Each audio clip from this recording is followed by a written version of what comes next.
Question number 10 में क्या बोल रहा है, सॉल्यूशन करते हैं इसका।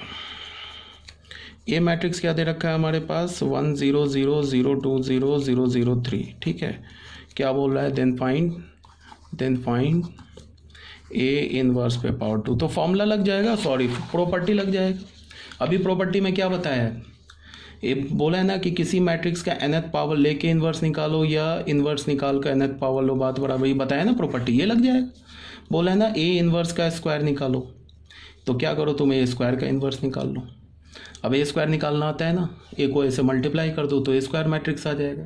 फिर ए स्क्वायर मैट्रिक्स का इन्वर्स निकाल लो, कैसे निकालोगे, 1/a स्क्वायर मैट्रिक्स का इन्वर्स कैसे निकालोगे, ये हो जाएगा 1/a स्क्वायर का determinant into adjoint of A square. तो इसका वैल्यू जो होगा वो किसके इक्वल हो जाएगा, ए इन्वर्स के स्क्वायर के इक्वल हो जाएगा। क्लियर होना चाहिए। या अगर तुम्हें ये नहीं समझ में आया, प्रॉपर्टी नहीं समझ में आ रहा है, तो तुम क्या करो, ए इन्वर्स निकाल लो डायरेक्ट। अब वो ए इन्वर्स को 2 बार मल्टीप्लाई कर दो तो क्या आ जाएगा, ए इन्वर्स का इस इन्वर्स का स्क्वायर आ जाएगा। ऐसे भी निकाल सकते हो, चाहो तो प्रॉपर्टी अप्लाई कर दो, ठीक है। वही काम यहाँ पे किया हुआ है, देख लेना इसको।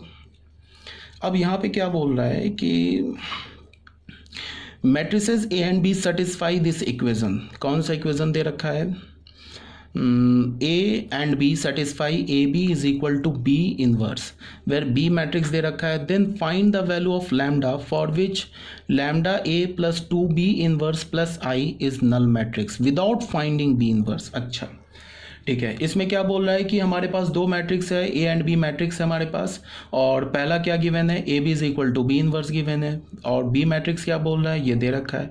तो बोल रहा है कि find value of lambda, lambda का वैल्यू निकालो। लैम्डा इस इक्वेशन को, इस मैट्रिक्स इक्वेशन को सेटिस्फाई कर रहा है विदाउट फाइंडिंग बी इनवर्स, बिना बी इनवर्स निकाले लैम्डा निकालो। अब अगर होता कि सीधे ये बोलता, ये वाला पार्ट नहीं होता, ये पार्ट नहीं होता है, विदाउट फाइंडिंग बी इनवर्स ये पार्ट नहीं होता, तब तो क्वेश्चन बिल्कुल आसान हो जाता, तब तो कुछ करना ही नहीं था। यहाँ पे वैल्यू पुट करते, लैम्डा करते, ए मैट्रिक्स, यहाँ से ए मैट्रिक्स निकाल लेते। अच्छा ए मैट्रिक्स नहीं गिवन है, बी मैट्रिक्स गिवन है, बी मैट्रिक्स गिवन है। अच्छा तो बी मैट्रिक्स गिवन है तो ए मैट्रिक्स भी मिल जाएगा, यहीं से मिल जाएगा ना। ए मैट्रिक्स क्या होगा, यहाँ पे अगर तुम बी से बी इनवर्स से पोस्ट मल्टीप्लाई करोगे, तो बी इनवर्स से पोस्ट मल्टीप्लाई करोगे तो क्या हो जाएगा, ए या बी, इस इक्वेशन में अगर तुम बी इनवर्स से पोस्ट मल्टीप्लाई करोगे तो हमें क्या मिल जाएगा, लेफ्ट हैंड साइड में तो ए मिल जाएगा, और यहाँ क्या हो जाएगा, बी इनवर्स का स्क्वायर। मैं क्या बोलना चाह रहा हूँ वो समझाना चाह रहा हूँ, सुनो। मैं ये बोलना चाह रहा हूँ कि अगर ये नहीं होता, विदाउट फाइंडिंग बी इनवर्स ये नहीं होता, तब ये क्वेश्चन बहुत ईजी हो जाता। कैसे, क्योंकि बी मैट्रिक्स दे रखा है और ए मैट्रिक्स और बी मैट्रिक्स के बीच में रिलेशन भी दे रखा है, तो ए मैट्रिक्स भी आ जाएगा। कैसे आएगा बता रहा हूँ। अब ए मैट्रिक्स अगर हमें मिल गया, बी मैट्रिक्स गिवन है तो बी इनवर्स मिल जाएगा, तो यहाँ पे ए मैट्रिक्स डाल देंगे, बी इनवर्स डाल देंगे, आइडेंटिटी मैट्रिक्स 2 का ऑर्डर का डाल देंगे, इसको इक्वेट, ये एक सिंगल मैट्रिक्स बना लेंगे। यहाँ पे हमारे पास नल मैट्रिक्स गिवन है तो लैम्डा का वैल्यू क्या मिल जाएगा, हमें ईजिली मिल जाएगा, कोई प्रॉब्लम ही नहीं होगी। बट इस क्वेश्चन में क्या, अच्छा उसके बाद बी मैट्रिक्स गिवन है तो ए मैट्रिक्स कैसे निकलेगा, ये भी तो बताना है। तो ए मैट्रिक्स के लिए क्या करो, तुम इस इक्वेशन में बी इनवर्स से पोस्ट मल्टीप्लाई कर दो, तो ये क्या हो जाएगा, A B into B inverse is equal to B inverse into B inverse. तो लेफ्ट हैंड साइड में क्या बच जाएगा, A is equal to B inverse का स्क्वायर, ठीक है। तो ए मैट्रिक्स क्या मिला हमें, बी इनवर्स का स्क्वायर, तो तुम उसको लिख सकते हो बी स्क्वायर का इनवर्स भी लिख सकते हो। अब बी स्क्वायर यहाँ से निकल आएगा, तो बी स्क्वायर निकल आ जाएगा, तो बी स्क्वायर से फिर तुम बी स्क्वायर का इन्वर्स निकाल लोगे तो वो ए मैट्रिक्स मिल जाएगा।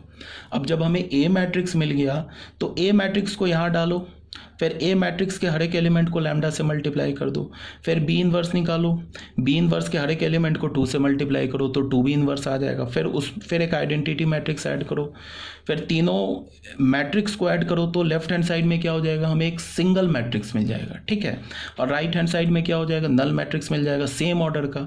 उसके बाद क्या, जो लेफ्ट हैंड साइड में जो एलिमेंट मिलेगा ना, जो मैट्रिक्स मिलेगा वो मैट्रिक्स लैम्डा के टर्म में मिलेगा। किसके टर्म में मिलेगा, लैम्डा के टर्म में मिलेगा। और राइट हैंड साइड में जो मैट्रिक्स है उसका हर एक एलिमेंट 0 है, तो लेफ्ट हैंड साइड के किसी भी मैट्रिक्स के एक एलिमेंट को उठाओ, 0 से इक्वेट करो, वहाँ से सीधे लैम्डा का वैल्यू आ जाएगा। बात समझ रहे हो क्या बोल रहा हूँ। बट इस क्वेश्चन में क्या बोला है कि बिना बी इनवर्स निकाले लैम्डा का वैल्यू निकालो। फिर कोई क्वेश्चन में कोई बच्चा ये मुझसे पूछ सकता है कि ये क्वेश्चन ऑब्जेक्टिव में तो नहीं आएगा, ऑब्जेक्टिव में तो है देखने जा रहा है कि आपने बी इनवर्स निकाला या नहीं निकाला, वो तो आंसर देखेगा। तो इसको तुम ऐसे बोल सकते हो कि ऑब्जेक्टिव में ये क्वेश्चन नहीं आएगा, ठीक है, एग्जैक्टली ये क्वेश्चन नहीं आएगा। बट ऐसा तो हो सकता है कि ये ना गिवन हो बट ये बोले कि this is equal to null matrix then lambda is equal to 4 value दे दे। ऐसे तो क्वेश्चन आ सकते हैं ना ऑब्जेक्टिव में। तो एक बात ये भी बात है कि अगर कोई क्वेश्चन, मैंने क्या बोला कि किसी भी क्वेश्चन को तुम ऑब्जेक्टिव में कन्वर्ट कर सकते हो 1 सेकेंड में, ठीक है। जो प्रूफ करने वाला क्वेश्चन है, कुछ बच्चे बोलते हैं कि सर आप प्रूफ करने वाले क्वेश्चन मत कराओ, प्रूफ वाले थोड़े ना आते ऑब्जेक्टिव में।